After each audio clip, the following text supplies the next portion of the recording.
The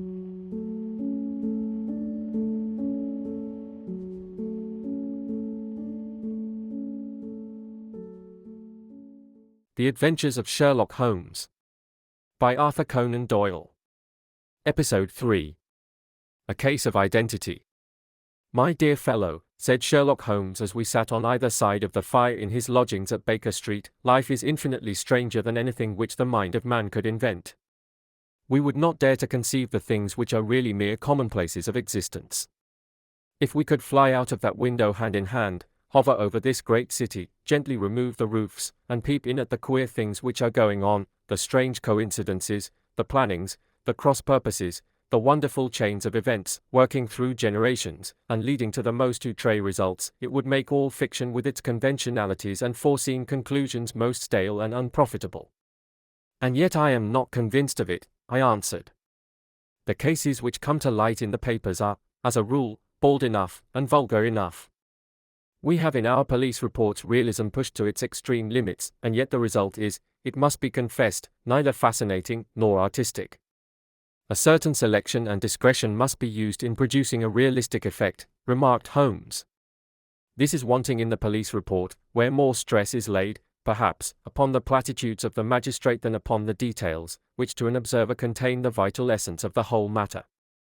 Depend upon it, there is nothing so unnatural as the commonplace." I smiled and shook my head. "I can quite understand your thinking so," I said. "Of course, in your position of unofficial advisor and helper to everybody who is absolutely puzzled, throughout 3 continents, you are brought in contact with all that is strange and bizarre. But here, I picked up the morning paper from the ground, let us put it to a practical test. Here is the first heading upon which I come. A husband's cruelty to his wife. There is half a column of print, but I know without reading it that it is all perfectly familiar to me.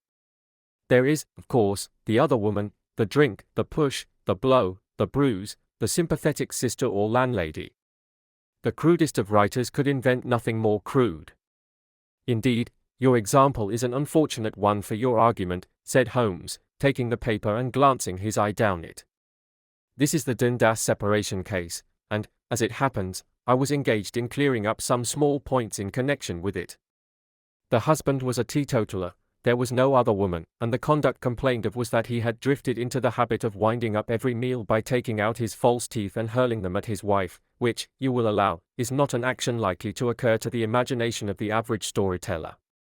Take a pinch of snuff, doctor, and acknowledge that I have scored over you in your example." He held out his snuff-box of old gold, with a great amethyst in the center of the lid. Its splendor was in such contrast to his homely ways and simple life that I could not help commenting upon it. "Ah," said he, "I forgot that I had not seen you for some weeks. It is a little souvenir from the King of Bohemia in return for my assistance in the case of the Irene Adler papers." "And the ring?" I asked, glancing at a remarkable brilliant which sparkled upon his finger. "It was from the reigning family of Holland, though the matter in which I served them was of such delicacy that I cannot confide it even to you, who have been good enough to chronicle 1 or 2 of my little problems." "And have you any on hand just now?" I asked with interest. "Some 10 or 12, but none which present any feature of interest. They are important, you understand, without being interesting. Indeed, I have found that it is usually in unimportant matters that there is a field for the observation, and for the quick analysis of cause and effect which gives the charm to an investigation. The larger crimes are apt to be the simpler, for the bigger the crime the more obvious, as a rule, is the motive. In these cases, save for one rather intricate matter which has been referred to me from Marseilles, there is nothing which presents any features of interest. It is possible, however, that I may have something better before very many minutes are over, for this is one of my clients, or I am much mistaken." He had risen from his chair and was standing between the parted blinds gazing down into the dull neutral-tinted London street. Looking over his shoulder, I saw that on the pavement opposite there stood a large woman with a heavy fur boa round her neck, and a large curling red feather in a broad-brimmed hat which was tilted in a coquettish Duchess of Devonshire fashion over her ear. From under this great panoply she peeped up in a nervous, hesitating fashion at our windows, while her body oscillated backward and forward, and her fingers fidgeted with her glove buttons. Suddenly, with a plunge, as of the swimmer who leaves the bank, she hurried across the road, and we heard the sharp clang of the bell. I have seen those symptoms before, said Holmes, throwing his cigarette into the fire. Oscillation upon the pavement always means an affaire de cœur. She would like advice, but is not sure that the matter is not too delicate for communication. And yet even here we may discriminate. When a woman has been seriously wronged by a man, she no longer oscillates, and the usual symptom is a broken bell wire. Here we may take it that there is a love matter, but that the maiden is not so much angry as perplexed or grieved. But here she comes in person to resolve our doubts. As he spoke there was a tap at the door, and the boy in buttons entered to announce Miss Mary Sutherland, while the lady herself loomed behind his small black figure like a full-sailed merchantman behind a tiny pilot boat. Sherlock Holmes welcomed her with the easy courtesy for which he was remarkable, and, having closed the door and bowed her into an armchair, he looked her over in the minute and yet abstracted fashion which was peculiar to him. "Do you not find," he said, "that with your short sight it is a little trying to do so much typewriting?" "I did at first," she answered, "but now I know where the letters are without looking." Then, suddenly realizing the full purport of his words, she gave a violent start and looked up, with fear and astonishment upon her broad, good-humored face. "You've heard about me, Mr. Holmes," she cried, "else how could you know all that?" "Never mind," said Holmes, laughing, "it is my business to know things. Perhaps I have trained myself to see what others overlook. If not, why should you come to consult me?" "I came to you, sir, because I heard of you from Mrs. Etheridge, whose husband you found so easy when the police and everyone had given him up for dead. Oh, Mr. Holmes, I wish you would do as much for me. I'm not rich, but still I have 100 a year in my own right, besides the little that I make by the machine, and I would give it all to know what has become of Mr. Hosmer Angel." "Why did you come away to consult me in such a hurry?" asked Sherlock Holmes, with his fingertips together and his eyes to the ceiling. Again a startled look came over the somewhat vacuous face of Miss Mary Sutherland. "Yes, I did bang out of the house," she said, "for it made me angry to see the easy way in which Mr. Windibank, that is, my father, took it all. He would not go to the police, and he would not go to you, and so at last, as he would do nothing and kept on saying that there was no harm done, it made me mad, and I just on with my things and came right away to you." "Your father," said Holmes, "your stepfather, surely, since the name is different." "Yes, my stepfather. I call him father, though it sounds funny, too, for he is only 5 years and 2 months older than myself." "And your mother is alive?" "Oh, yes, mother is alive and well. I wasn't best pleased, Mr. Holmes, when she married again so soon after father's death, and a man who was nearly 15 years younger than herself. Father was a plumber in the Tottenham Court Road, and he left a tidy business behind him, which mother carried on with Mr. Hardy, the foreman, but when Mr. Windibank came he made her sell the business, for he was very superior, being a traveller in wines. They got £4,700 for the goodwill and interest, which wasn't near as much as father could have got if he had been alive." I had expected to see Sherlock Holmes impatient under this rambling and inconsequential narrative, but, on the contrary, he had listened with the greatest concentration of attention. "Your own little income," he asked, "does it come out of the business?" "Oh, no, sir. It is quite separate and was left me by my Uncle Ned in Auckland. It is in New Zealand stock, paying 4.5%. £2,500 was the amount, but I can only touch the interest." "You interest me extremely," said Holmes. "And since you draw so large a sum as 100 a year, with what you earn into the bargain, you no doubt travel a little and indulge yourself in every way. I believe that a single lady can get on very nicely upon an income of about £60. I could do with much less than that, Mr. Holmes, but you understand that as long as I live at home I don't wish to be a burden to them, and so they have the use of the money just while I am staying with them. Of course, that is only just for the time. Mr. Windibank draws my interest every quarter and pays it over to mother, and I find that I can do pretty well with what I earn at typewriting. It brings me twopence a sheet, and I can often do from 15 to 20 sheets in a day." "You have made your position very clear to me," said Holmes. "This is my friend, Dr. Watson, before whom you can speak as freely as before myself. Kindly tell us now all about your connection with Mr. Hosmer Angel." A flush stole over Miss Sutherland's face, and she picked nervously at the fringe of her jacket. I met him first at the gasfitters' ball, she said. They used to send father tickets when he was alive, and then afterwards they remembered us and sent them to mother.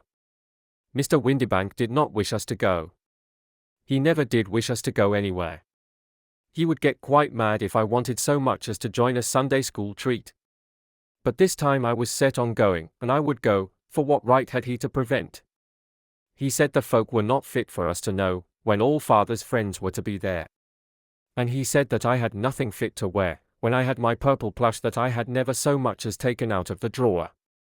At last, when nothing else would do, he went off to France upon the business of the firm, but we went, mother and I, with Mr. Hardy, who used to be our foreman, and it was there I met Mr. Hosmer Angel.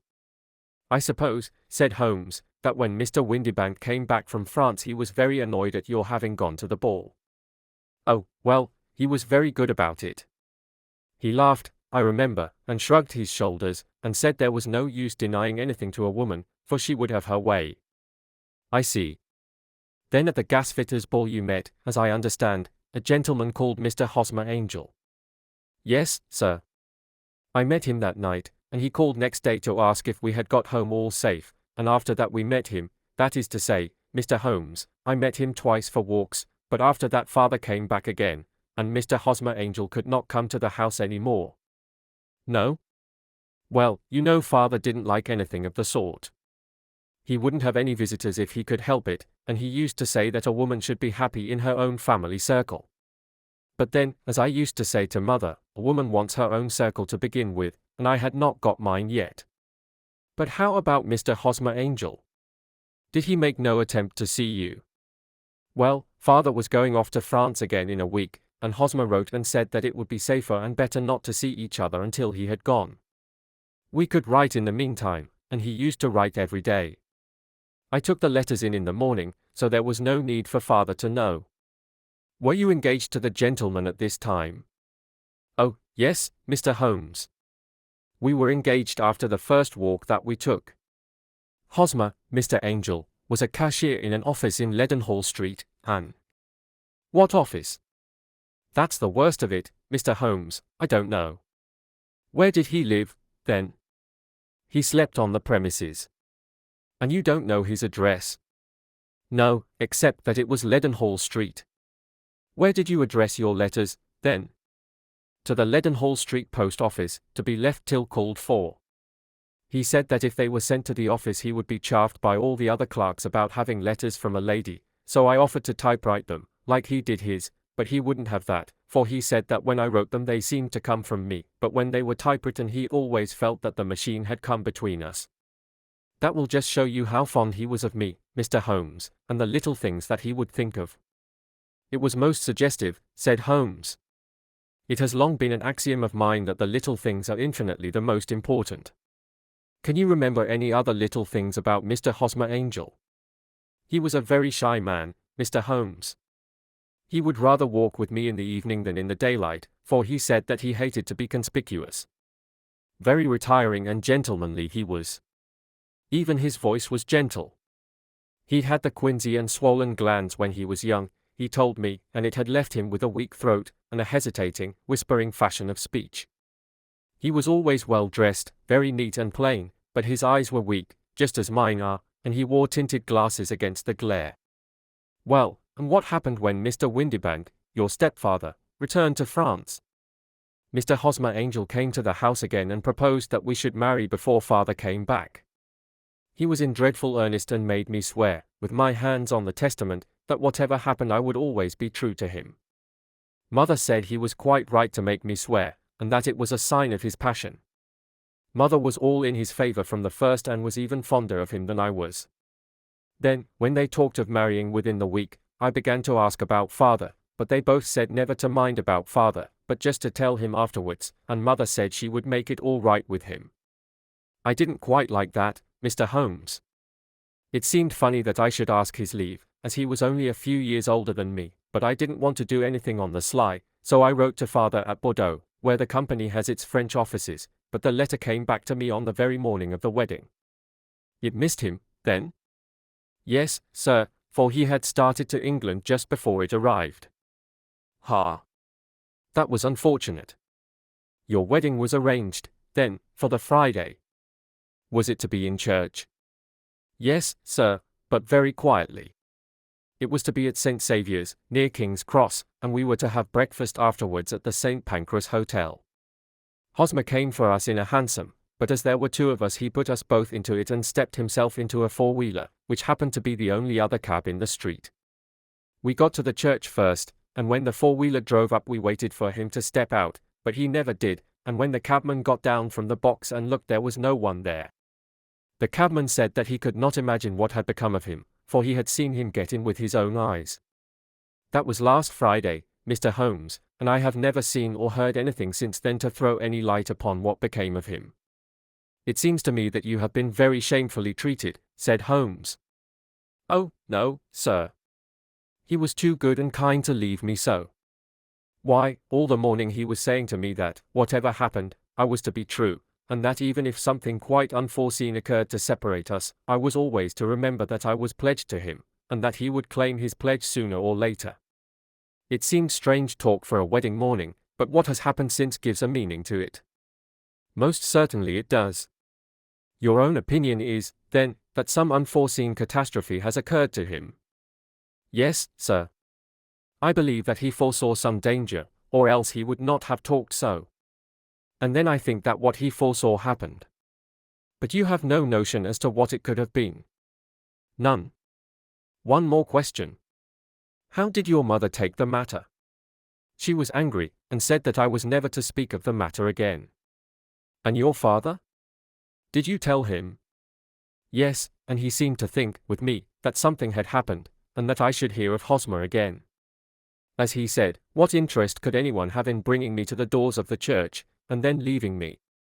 Now, if he had borrowed my money, or if he had married me and got my money settled on him, there might be some reason, but Hosmer was very independent about money and never would look at a shilling of mine. And yet, what could have happened? And why could he not write? Oh, it drives me half mad to think of it, and I can't sleep a wink at night. She pulled a little handkerchief out of her muff and began to sob heavily into it. I shall glance into the case for you, said Holmes, rising, and I have no doubt that we shall reach some definite result. Let the weight of the matter rest upon me now, and do not let your mind dwell upon it further. Above all, try to let Mr. Hosmer Angel vanish from your memory, as he has done from your life. Then you don't think I'll see him again? I fear not. Then what has happened to him? You will leave that question in my hands. I should like an accurate description of him and any letters of his which you can spare. I advertised for him in last Saturday's Chronicle, said she. Here is the slip and here are 4 letters from him. Thank you. And your address? Number 31 Leon Place, Camberwell. Mr. Angel's address you never had, I understand. Where is your father's place of business? He travels for Westhouse and Marbank, the great claret importers of Fenchurch Street. Thank you. You have made your statement very clearly. You will leave the papers here, and remember the advice which I have given you. Let the whole incident be a sealed book, and do not allow it to affect your life. You are very kind, Mr. Holmes, but I cannot do that. I shall be true to Hosmer. He shall find me ready when he comes back. For all the preposterous hat and the vacuous face, there was something noble in the simple faith of our visitor which compelled our respect. She laid her little bundle of papers upon the table and went her way, with a promise to come again whenever she might be summoned. Sherlock Holmes sat silent for a few minutes with his fingertips still pressed together, his legs stretched out in front of him, and his gaze directed upward to the ceiling. Then he took down from the rack the old and oily clay pipe, which was to him as a counsellor, and, having lit it, he leaned back in his chair, with the thick blue cloud wreath spinning up from him, and a look of infinite languor in his face. Quite an interesting study, that maiden, he observed. I found her more interesting than her little problem, which, by the way, is rather a trite one. You will find parallel cases, if you consult my index, in Andover in '77, and there was something of the sort at The Hague last year. Old as is the idea, however, there were 1 or 2 details which were new to me. But the maiden herself was most instructive. You appeared to read a good deal upon her which was quite invisible to me, I remarked. Not invisible but unnoticed, Watson. You did not know where to look, and so you missed all that was important. I can never bring you to realize the importance of sleeves, the suggestiveness of thumbnails, or the great issues that may hang from a bootlace. Now, what did you gather from that woman's appearance? Describe it. Well, she had a slate-colored, broad-brimmed straw hat with a feather of a brickish red.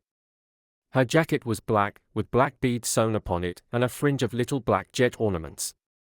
Her dress was brown, rather darker than coffee color, with a little purple plush at the neck and sleeves. Her gloves were grayish and were worn through at the right forefinger. Her boots I didn't observe. She had small round, hanging gold earrings, and a general air of being fairly well-to-do in a vulgar, comfortable, easygoing way. Sherlock Holmes clapped his hands softly together and chuckled. "'Pon my word, Watson, you are coming along wonderfully. You have really done very well indeed. It is true that you have missed everything of importance, but you have hit upon the method, and you have a quick eye for color. Never trust to general impressions, my boy, but concentrate yourself upon details. My first glance is always at a woman's sleeve. In a man it is perhaps better first to take the knee of the trouser. As you observe, this woman had plush upon her sleeves, which is a most useful material for showing traces. The double line a little above the wrist, where the typewriter presses against the table, was beautifully defined. The sewing machine, of the hand type, leaves a similar mark, but only on the left arm, and on the side of it farthest from the thumb, instead of being right across the broadest part, as this was. I then glanced at her face, and, observing the dint of a pince-nez at either side of her nose, I ventured a remark upon short sight and typewriting, which seemed to surprise her. It surprised me. But, surely, it was obvious. I was then much surprised and interested on glancing down to observe that, though the boots which she was wearing were not unlike each other, they were really odd ones, the one having a slightly decorated toe cap, and the other a plain one. One was buttoned only in the 2 lower buttons out of 5, and the other at the 1st, 3rd, and 5th. Now, when you see that a young lady, otherwise neatly dressed, has come away from home with odd boots, half-buttoned, it is no great deduction to say that she came away in a hurry. And what else? I asked, keenly interested, as I always was, by my friend's incisive reasoning. I noted, in passing, that she had written a note before leaving home but after being fully dressed. You observed that her right glove was torn at the forefinger, but you did not apparently see that both glove and finger were stained with violet ink. She had written in a hurry and dipped her pen too deep. It must have been this morning, or the mark would not remain clear upon the finger. All this is amusing, though rather elementary, but I must go back to business, Watson. Would you mind reading me the advertised description of Mr. Hosmer Angel? I held the little printed slip to the light. Missing, it said, on the morning of the 14th, a gentleman named Hosmer Angel. About 5 feet 7 in height, strongly built, sallow complexion, black hair, a little bald in the center, bushy, black side whiskers and moustache, tinted glasses, slight infirmity of speech. Was dressed, when last seen, in black frock coat faced with silk, black waistcoat, gold Albert chain, and grey Harris tweed trousers, with brown gaiters over elastic-sided boots. Known to have been employed in an office in Leadenhall Street. Anybody bringing, and see. That will do, said Holmes. As to the letters, he continued, glancing over them, they are very commonplace. Absolutely no clue in them to Mr. Angel, save that he quotes Balzac once. There is one remarkable point, however, which will no doubt strike you. They are typewritten, I remarked. Not only that, but the signature is typewritten. Look at the neat little Hosmer Angel at the bottom.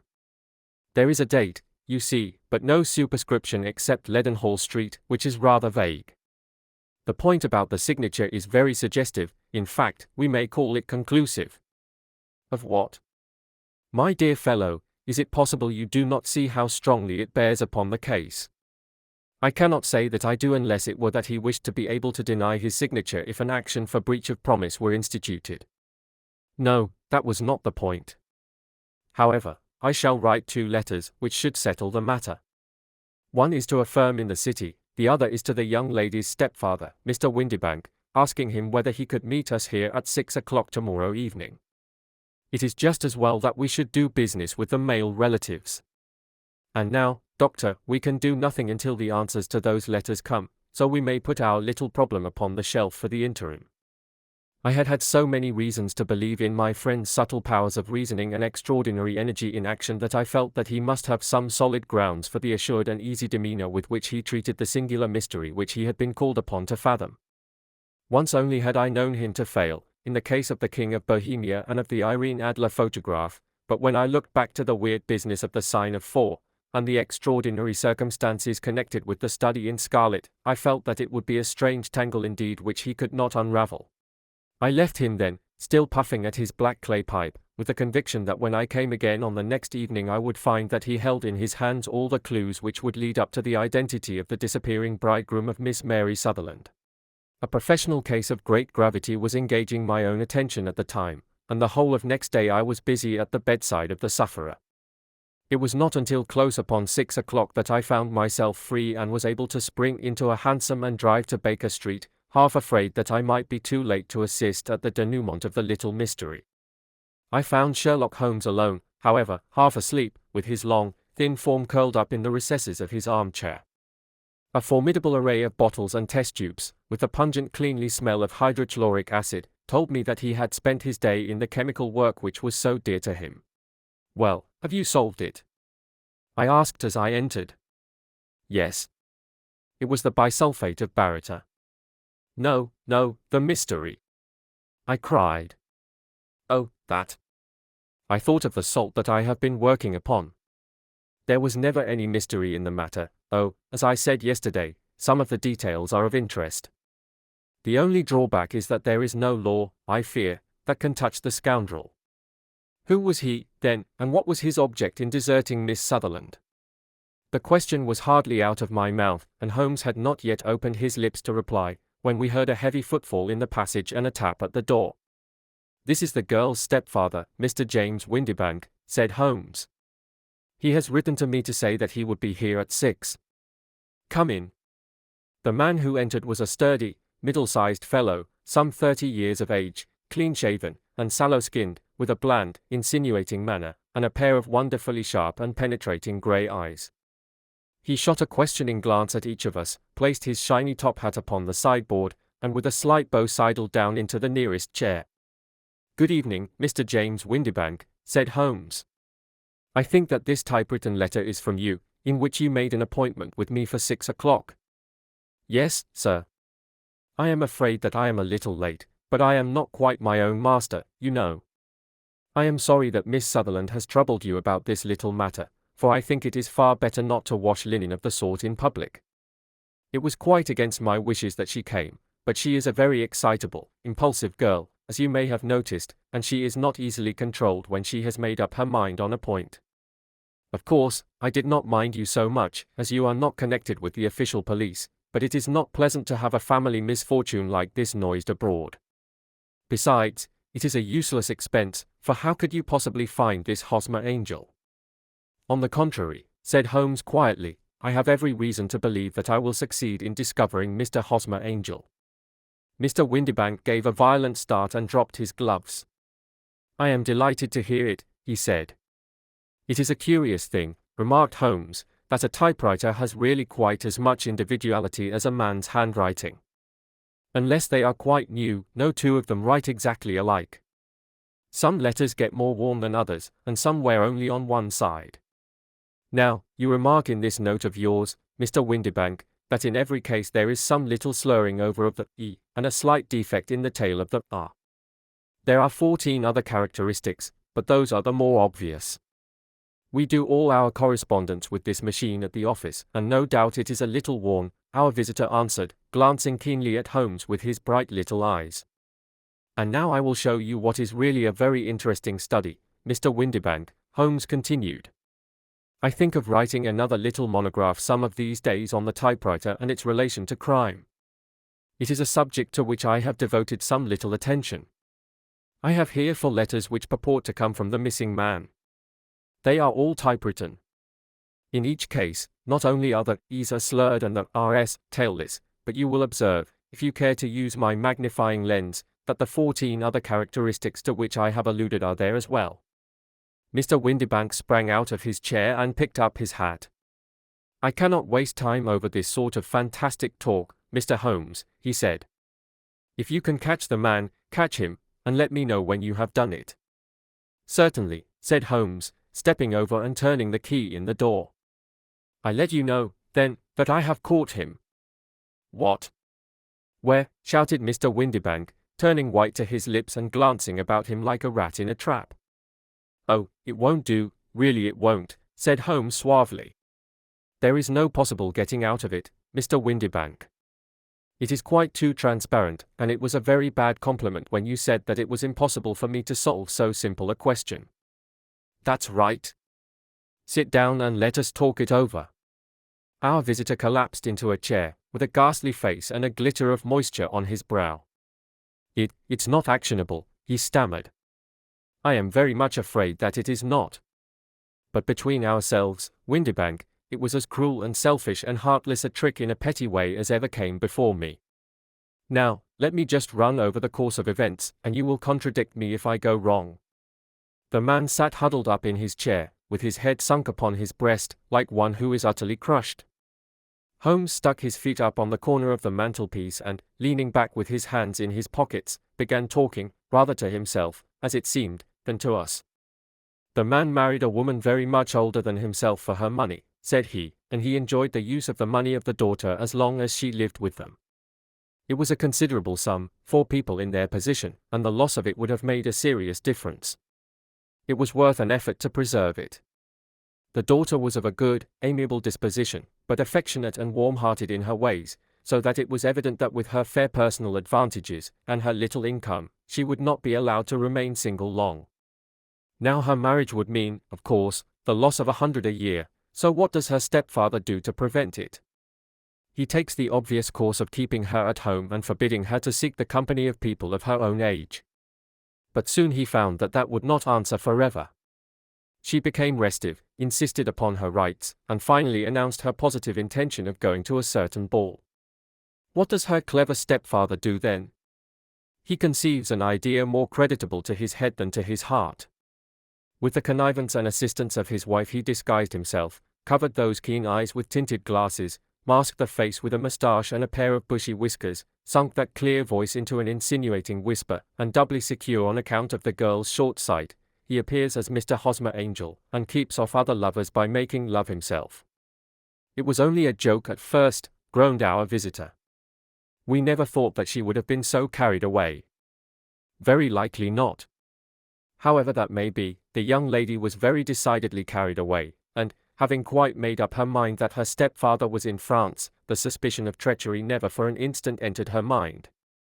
She was flattered by the gentleman's attentions, and the effect was increased by the loudly expressed admiration of her mother. Then Mr. Angel began to call, for it was obvious that the matter should be pushed as far as it would go if a real effect were to be produced. There were meetings, and an engagement which would finally secure the girl's affections from turning towards anyone else. But the deception could not be kept up forever. These pretended journeys to France were rather cumbrous. The thing to do was clearly to bring the business to an end in such a dramatic manner that it would leave a permanent impression upon the young lady's mind and prevent her from looking upon any other suitor for some time to come. Hence those vows of fidelity exacted upon a testament, and hence also the allusions to a possibility of something happening on the very morning of the wedding. James Windibank wished Miss Sutherland to be so bound to Hosmer Angel, and so uncertain as to his fate, that for 10 years to come, at any rate, she would not listen to another man. As far as the church door he brought her, and then, as he could go no farther, he conveniently vanished away by the old trick of stepping in at one door of a four-wheeler and out at the other. I think that was the chain of events, Mr. Windibank. Our visitor had recovered something of his assurance while Holmes had been talking, and he rose from his chair now with a cold sneer upon his pale face. "It may be so, or it may not, Mr. Holmes," said he, "but if you are so very sharp you ought to be sharp enough to know that it is you who are breaking the law now, and not me. I have done nothing actionable from the first, but as long as you keep that door locked you lay yourself open to an action for assault and illegal constraint. The law cannot, as you say, touch you," said Holmes, unlocking and throwing open the door, "yet there never was a man who deserved punishment more. If the young lady has a brother or a friend, he ought to lay a whip across your shoulders. By Jove, he continued, flushing up at the sight of the bitter sneer upon the man's face, it is not part of my duties to my client, but here's a hunting crop handy, and I think I shall just treat myself to. He took 2 swift steps to the whip, but before he could grasp it there was a wild clatter of steps upon the stairs, the heavy hall door banged, and from the window we could see Mr. James Windibank running at the top of his speed down the road. There's a cold-blooded scoundrel, said Holmes, laughing, as he threw himself down into his chair once more. That fellow will rise from crime to crime until he does something very bad, and ends on a gallows. The case has, in some respects, been not entirely devoid of interest. I cannot now entirely see all the steps of your reasoning, I remarked. Well, of course it was obvious from the first that this Mr. Hosmer Angel must have some strong object for his curious conduct, and it was equally clear that the only man who really profited by the incident, as far as we could see, was the stepfather. Then the fact that the 2 men were never together, but that the one always appeared when the other was away, was suggestive. So were the tinted spectacles and the curious voice, which both hinted at a disguise, as did the bushy whiskers. My suspicions were all confirmed by his peculiar action in typewriting his signature, which, of course, inferred that his handwriting was so familiar to her that she would recognize even the smallest sample of it. You see, all these isolated facts, together with many minor ones, all pointed in the same direction. And how did you verify them? Having once spotted my man, it was easy to get corroboration. I knew the firm for which this man worked. Having taken the printed description, I eliminated everything from it which could be the result of a disguise, the whiskers, the glasses, the voice, and I sent it to the firm, with a request that they would inform me whether it answered to the description of any of their travelers. I had already noticed the peculiarities of the typewriter, and I wrote to the man himself at his business address asking him if he would come here. As I expected, his reply was typewritten and revealed the same trivial but characteristic defects. The same post brought me a letter from Westhouse and Marbank, of Fenchurch Street, to say that the description tallied in every respect with that of their employee, James Windibank. Voila tout! And Miss Sutherland? If I tell her she will not believe me.